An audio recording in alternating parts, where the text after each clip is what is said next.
परम आदरणीय, परम श्रद्धेय, हम सबके प्राण प्रिय भगवान श्री सत्य साई बाबा के कमल रूपी चरणों में मेरे अनगिनत प्रणाम और आप सभी को सादर सप्रेम साईराम। सर्व मंगल मांगल्ये शिवे सर्वार्थ साधिके शरण्ये त्र्यंबके गौरी नारायणी नमोस्तुते। सर्व मांगल्य वस्तुओं में उपस्थित सभी का कल्याण करने वाली, सभी हितों को साधने वाली त्रिनयना माँ गौरी के चरणों में प्रणाम है, हमारा नमस्कार है। शिव के मुख्यतया दो रूप माने गए हैं। एक है परब्रह्म, निरंतर, अविरल, अविचल और आनंदमयी शिव रूप, और दूसरा है निरंतर चलायमान शक्ति रूप। और ऐसा कहते हैं कि प्रत्येक प्राणी मात्र में वह ऊर्जा स्पंदनों के रूप में प्रवाहित होती है, वही शक्ति है। अष्ट दिशाओं में सारे संसार की उत्पत्ति, स्थिति और लय को नियंत्रित करने वाली वह ऊर्जा ही शक्ति है, वही आदि शक्ति नारायणी भी है। भगवान ने जितनी भी रचनाएं की है वह सभी अप्रतिम है, परंतु उसमें सबसे सिरमौर है नारी, क्योंकि नारी की कोख से न केवल जन्मे है नर, अपितु जन्मे है नारायण भी, और उसी के बहाने से जन्मी है सभ्यता, संस्कृति और संस्कार। नारी को ईश्वर से मिला है धरा सा धैर्य, पर्वत सी गगनचुंबी ऊंचाइयां, नीर सी मिलन सारिता, ओस सी स्निग्धा, फूलों सी कोमलता, पहाड़ों सी अडिगता।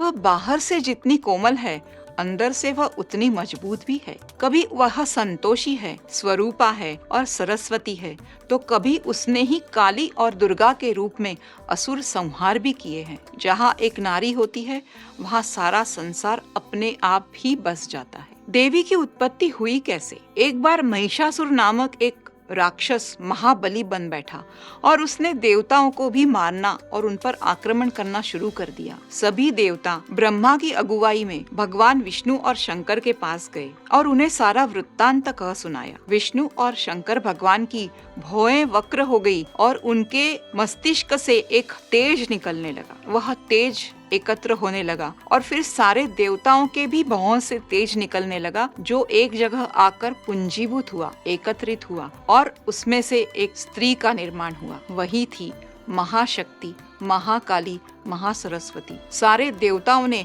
उसे अपने अपने अस्त्र दिए और उसकी स्तुति करना प्रारंभ किया। कहते हैं कि महिषासुर को इस तरह का वरदान था कि वो केवल विष्णु के सुदर्शन से या शिव के त्रिशूल से नहीं मरने वाला, और इसीलिए उन्होंने आदि शक्ति का निर्माण किया, जिनके पास सारे आयुध थे, जिसके कारण महिषासुर का मर्दन संभव था। और उन्होंने महाकाली से प्रार्थना की कि वे महिषासुर का मर्दन करे और देवताओं को उसके आतंक से मुक्ति दिलाए। इस तरह देवी की स्थापना हुई, देवी की पूजा होने लगी, और इसीलिए जो शक्ति के रूप में हर नारी में प्रवाहमान है। और इसीलिए कहते हैं यत्र नार्यंस्तु पूजन्ते रमन्ते तत्र देवता। जहाँ नारी की पूजा होती है वहीं ईश्वर का वास होता है। नारी तुम केवल श्रद्धा हो, विश्वास रजत नग पगतल में, पीयूष स्त्रोत सी बहा करो, जीवन के सुंदर समतल में। आइए उन देवी शक्ति के बारे में जानते हैं। या देवी सर्वभूतेषु लक्ष्मी रूपेण संस्थिता, नमस्तस्यै नमस्तस्यै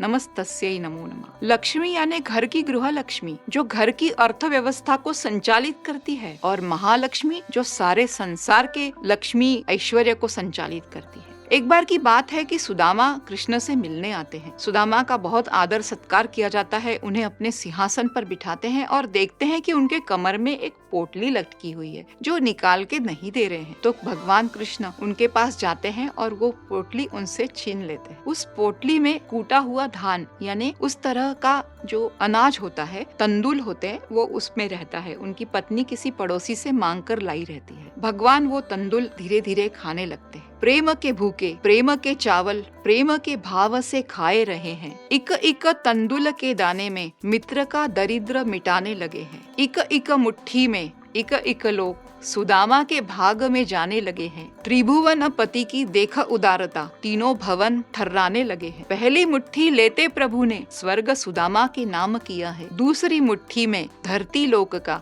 वैभव सुदामा को सौंप दिया है। तीसरी मुट्ठी में जो देने लगे वैकुंठ तो लक्ष्मी ने रोक लिया है, अपना निवास भी दान में देता, ऐसा कैसा यह मेरा पिया है। लक्ष्मी जी अगर उन्हें नहीं रोकती तो भगवान कृष्ण अपना वैकुंठ धाम भी सुदामा को दान कर देते। तो घर की लक्ष्मी का यही कर्तव्य है कि किस तरह से घर की अर्थव्यवस्था को संचालित किया जाए। आज हमारे देश में अगर हम देखते हैं तो कितनी ही महिलाएं अर्थव्यवस्था में अपना योगदान दे रही है। हमारी अर्थशास्त्री निर्मला सीतारमण को लीजिए, या बहुत बड़ी बिजनेस वुमन सुधा मूर्ति को देख लीजिए, या SBI, एक्सिस बैंक, HDFC की जो सभी CEOs है वो भी महिलाएं हैं। एक समय में स्टॉक एक्सचेंज की भी जो इंचार्ज थी चित्रा रामकृष्ण, वह भी एक महिला थी। अमेरिका, बैंक ऑफ अमेरिका की आशा सुकेरिया, वह भी महिला है। तो इस तरह नारी ने अर्थशास्त्र को बहुत अच्छे से संभाल के रखा। या देवी सर्वभूतेषु बुद्धि रूपेण संस्थिता नमस्तस्यै नमस्तस्यै नमस्तस्यै नमो नमः। नारी को न केवल सुंदरता मिली है परंतु सरस्वती का वरदान भी उसे प्राप्त है और वह अत्यंत बुद्धिमान भी है। एक ऐसी ही नारी थी जो कर्म भक्ति के साथ ज्ञान की त्रिवेणी कहलाई और वह थी द्रौपदी। जब कुरु सभा में घसीट कर लाई गई तो क्रोध का पहला आवेग उसने पी लिया और फिर उसके अंदर सोई हुई वह नारी जाग उठी। वह कहती है कि वह सभा ही नहीं है जहाँ वृद्ध नहीं है। जो धर्म का आचरण नहीं करते वे वृद्ध नहीं है। जहाँ सत्य नहीं है वहाँ धर्म नहीं होता और जहाँ छल कपट है वहाँ सत्य का कोई नाम मात्र भी नहीं रह सकता। अर्थात कुरु सभा में उसकी लांछना हुई ही नहीं, क्योंकि वहाँ न तो छल कपट है, वहाँ छल कपट है, धर्म नहीं है, प्रेम नहीं है, सत्य नहीं है और इसीलिए वृद्ध भी नहीं है। तो यह कोई सभा ही नहीं है। कहते हैं कि धर्म की इतनी मर्म स्पर्शी व्याख्या उसके सिवा कौन कर सकता था। ऐसे ही जब युधिष्ठिर कहते हैं वन पर्व में कि हमें दुर्योधन और कौरवों को क्षमा कर देना चाहिए, तो वह कहती है क्षमा किसे किया जाए? जिसने एक बार भूल की है या जो अपनी भूल करने के बाद पश्चाताप कर रहा है वह क्षमा के योग्य है, परंतु जो बार बार गलती करता जा रहा है वो क्षमा के नहीं दंड के योग्य है। वह बृहस्पति नीति के वचन सुनाती है, प्रहलाद बलि संवाद का उदाहरण देती है। कहते हैं कि द्रौपदी तो मुख से आग उगल रही थी परंतु युधिष्ठिर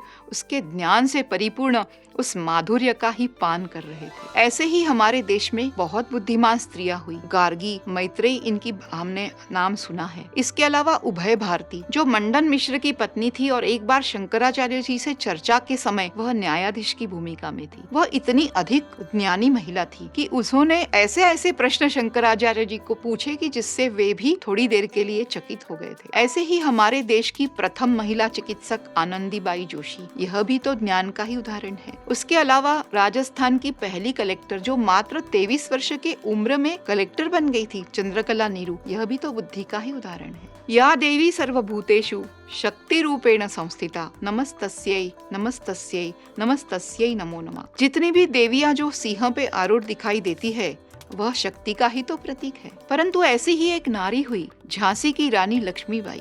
जब रेजिडेंट्स उसके पास आते हैं और उससे कहते हैं कि वो धन लेकर उसकी झांसी सौंप दे तो वह मना कर देती है। वह कहती है कि इस झांसी के लिए हमारे पूर्वजों ने रक्त बहा है और हमने स्वर्ग के द्वार तक जाकर इसकी कीर्ति पताका को फहराया है। मैं अपनी झांसी आपको कदापि नहीं दूंगी।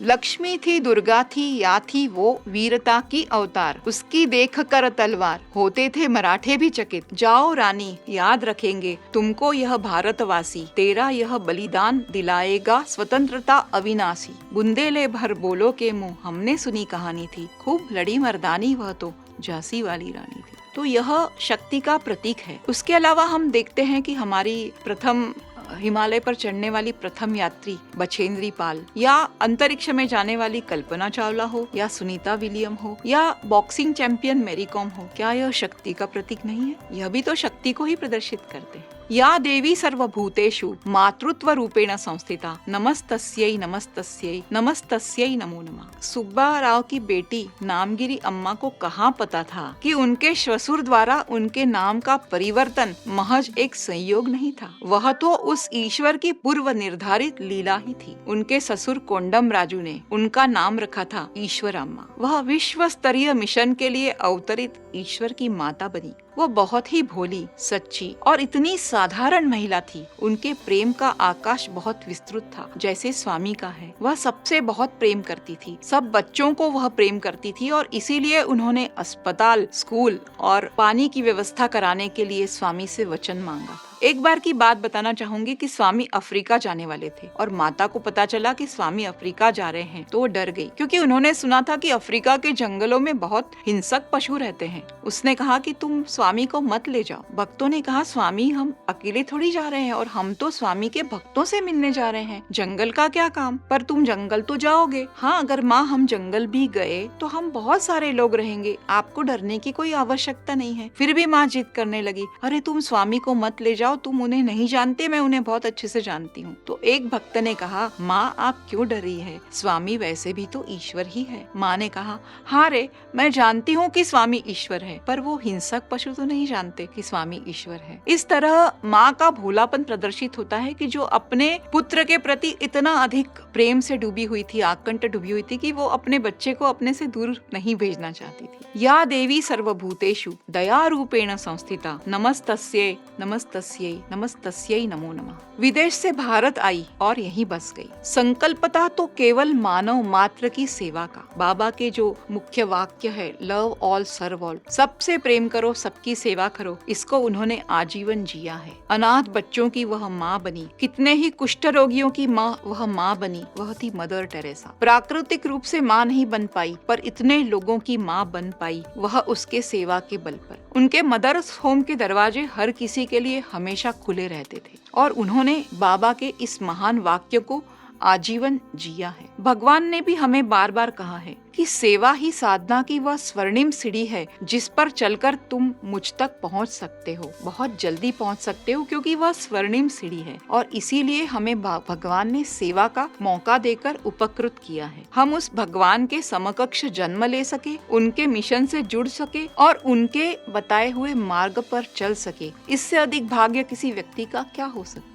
या देवी सर्वभूतेषु क्षुधा रूपेण संस्थिता नमस्तस्यै नमस्तस्यै नमस्तस्यै नमो नमः। जब भगवान बाबा की कीर्ति पुट्टपर्ती से दूर दूर तक फैलने लगी तो बहुत भक्तों का आने लगे और उन भक्तों के भोजन की व्यवस्था का भार उनकी माता सुबम्मा ने संभाल लिया। उन्हें माँ यशोदा के रूप में भी जान सकते हैं। वो भोजन बनाती थी और बहुत प्रेम पूर्वक सबको भोजन कराती थी। जब उन्हें लगता था कि आज ज्यादा भक्त आए हैं और भोजन इतना नहीं है, तो वह विभूति लेकर उस भोजन पर डाल देती थी और सचमुच अंतिम व्यक्ति तक भोजन समाप्त नहीं होता था। एक बार की बात है कि स्वामी और सुबम्मा बैठी थी तो स्वामी ने सुबम्मा से कहा, माँ तुम क्या कर रही हो? तो वे फूलों का हार बना रही थी और कोई गाना गुनगुना रही थी। स्वामी ने कहा, माँ आज मुझसे कुछ मांगो। माँ सुबम्मा ने कहा, जब साक्षात कल्पवृक्ष ही मेरे सामने बैठा है तो मुझे कुछ मांगने की क्या आवश्यकता है? बाबा फिर भी जिद करने लगे, नहीं माँ आज तो कुछ मांगो। माँ कहती है, फिर भी यदि देना चाहो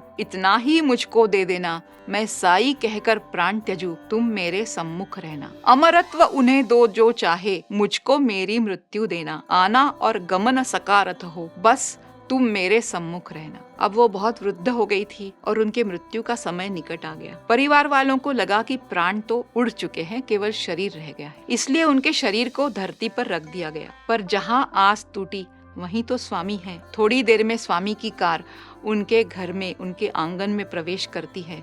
स्वामी उतरते हैं, माँ सुबम्मा के पास आकर धरती पर बैठ जाते हैं, उनके सिर को अपने गोद में रखते हैं और धीरे धीरे आवाज देते हैं, माँ सुबम्मा। और जैसे ही आवाज देते हैं, माँ सुबम्मा अपनी आंखें खोलती है। जिह्वा तो शांत रही, फिर भी आंखें ही सब कुछ बोली थी। और फिर बाबा अपना हाथ उनके होठों के पास ले जाते हैं जिसमें से अमृत की बूंदें निकलती है। माँ उस अमृत का पान करती है। उन हाथों से बहने वाले अमृत का पान कर अमृत धाम गई और हम सबको यह सिखा गई। हम प्रेम डोर यदि कस लेंगे और उसको भजने जाएंगे तो हम सब यह विश्वास रखे, वे दौड़े दौड़े आएंगे, वे दौड़े दौड़े आएंगे।